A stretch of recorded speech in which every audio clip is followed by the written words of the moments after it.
Hello, what's up guys? Welcome back to another new video.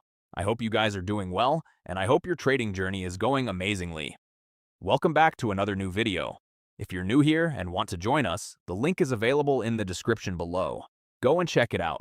All of our services are free of cost, so feel free to join us. Now today's video is about the EMA indicator. Those who have been with us for a long time, especially our VIP members, already know how the EMA strategy works. In this video, I will explain the logic behind the EMA strategy and show you how you can use it in your trading journey to improve your accuracy. So let's get started. We will use two exponential moving averages, EMAs.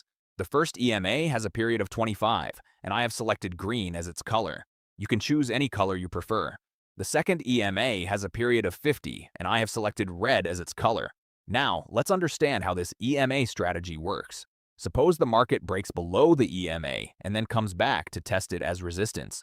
If a candle closes below the moving average and gives you an entry near the EMA, you can place a downside trade in the direction of the trend. Similarly, if the market is above the EMA and the candle closes above it after taking support, you can place an upside trade in the direction of the trend. If the market breaks the moving average, you should wait for confirmation before entering a trade. In this video, I will focus only on reversal trades using the EMA strategy. I will make a separate video explaining continuation trades with EMA. Now, let's look at a live example on AUD/CHF. If the candle gives us an entry near the moving average, we can place a trade. You can see that the candle closed below the moving average.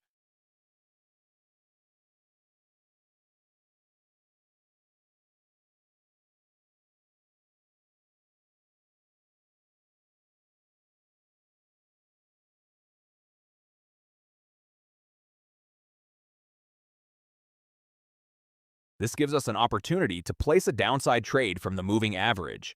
As you can see, the market is respecting the moving average and taking resistance from it. The trade is moving well, and this is a live example of how the strategy works.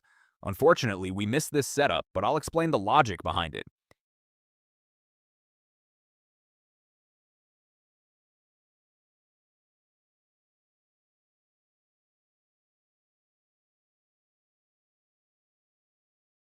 Here, you can see that the candle broke above the moving average. In this type of situation, it's better to avoid taking a trade because the market is repeatedly crossing the moving average, which indicates an unstable trend.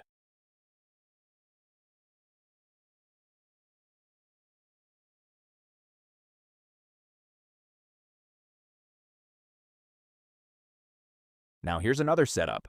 If I get an entry near the moving average, I can proceed with a downside trade.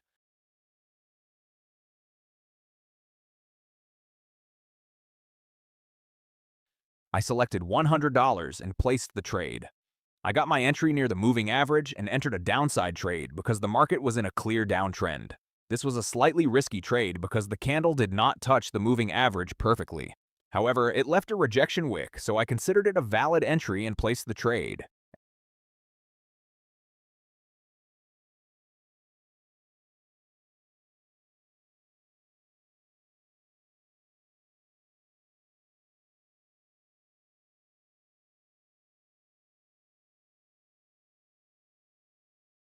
As you can see, the trade is still running.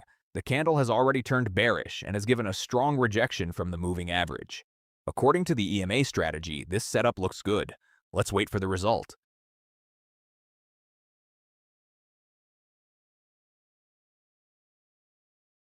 Again, you can see that the candle is taking resistance from the moving average.